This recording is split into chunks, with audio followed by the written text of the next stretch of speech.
আজকে আমাদের বাড়িতে তালে বড়া হয়েছিল, সেটাই তোমাদেরকে পুরোটা শেয়ার করব কিভাবে বানালাম। তো চলো, ফার্স্টেই মা এখানে তালগুলো ধুয়ে ভালোভাবে ছাড়িয়ে নিচ্ছে। যে যেভাবে পারো নদাটা বের করে নেবে ভালোভাবে। আমরা তো যেভাবে দেখছো এইভাবেই নদা বের করি। তারপর আর কি, নদার ওপরে ভালোভাবে নারকেল কুচি, সুজি, ময়দা, লবণ, চিনি এগুলো দিয়ে ভালোভাবে মাখিয়ে নিতে হবে। যতক্ষণ না ভালোভাবে চিনিটা গলে যাচ্ছে ততক্ষণ চটকে চটকে ভালো করে মাখিয়ে নিতে হবে। বেশ কিছুক্ষণ সময় নিয়ে ভালো করে মাখিয়ে নেবে।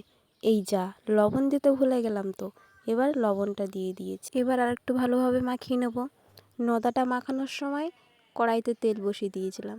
তেলটা ভালোভাবে গরম হয়ে গেছে। হাত দিয়ে বড়া কেটে একের পর এক সুন্দর করে কড়াইতে সাজিয়ে নেব।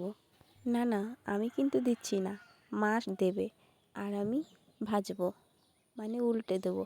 আর ক্যামেরাম্যান, আর জানো তো মা আমার থেকে ভালো করে বড়া কাটতে পারে, আমি তো পারি না, মার কাছ থেকে শিখছি। আর আমাদের বাড়িতে তালে বড়া হয়েছিল এখান থেকে প্রায় 1 মাস আগে।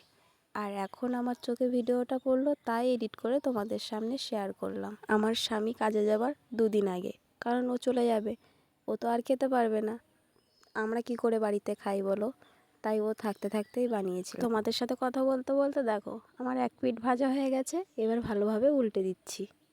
উল্টানোর সময় খুব সাবধান, এক পিঠ কিন্তু ভাজা হয়েছে বটে, কিন্তু আর এক পিঠ কাঁচা আছে, খুব সাবধানে উল্টাতে হবে। কি সুন্দর ডুমো ডুমো ফুলেছে না? কেন ফুলেছে বলো তো?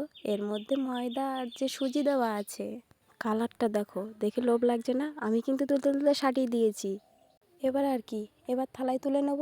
এবার পরিবারের সাথে বসে জমিয়ে খাওয়ার পালা। দেখা হবে পরের কোনো ভিডিওতে, ততক্ষণ ভালো থাকবে।